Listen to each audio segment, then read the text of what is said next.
Hello, I'm Jamie, and you're all looking at me and thinking one thing. Oh, he's hot. And I am.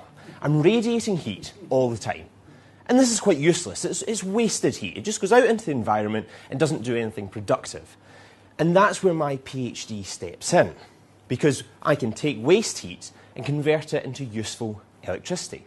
Even when someone is sleeping, they're radiating the same amount of heat as one of those old-fashioned 60-watt bulbs. What a waste. So, my PhD is in thermoelectronics.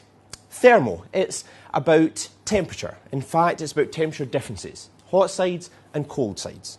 Electronics, about electricity, and in this case, producing electricity. So what we have is a temperature difference producing electricity. Now, this already works. It's how the Voyager space probes are powered, in fact.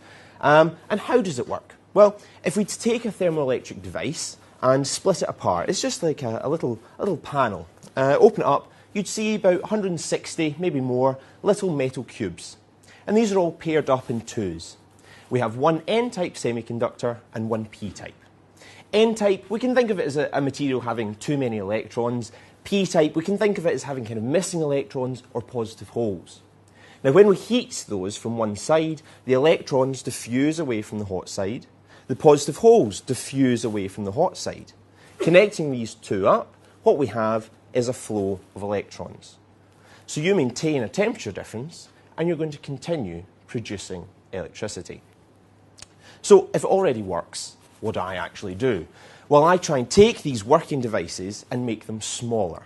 Instead of little metal cubes, shrink them down, nanowires, nanocrystals, and press them back together into working devices. Now, why does this make them better? Well, if you think about making things smaller, it increases the functionality. You can put them more places. Computers have to be cooled with fans. Imagine taking these devices, shrinking them down, putting them on an electrical circuit, cooling the computer, and generating a little bit more electricity, making it a more efficient machine.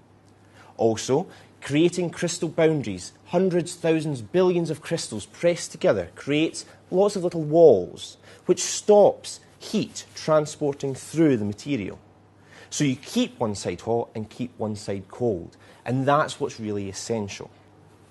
Maintain the temperature difference, have this continual flow of electricity. Think about cars. They're actually pretty useless. Waste 70% of their energy as heat. Take these devices, strap them underneath, make them more efficient. Solve global warming, make me millions, and we'll all be very happy. And so can you, in fact, just by walking around, power your iPhone?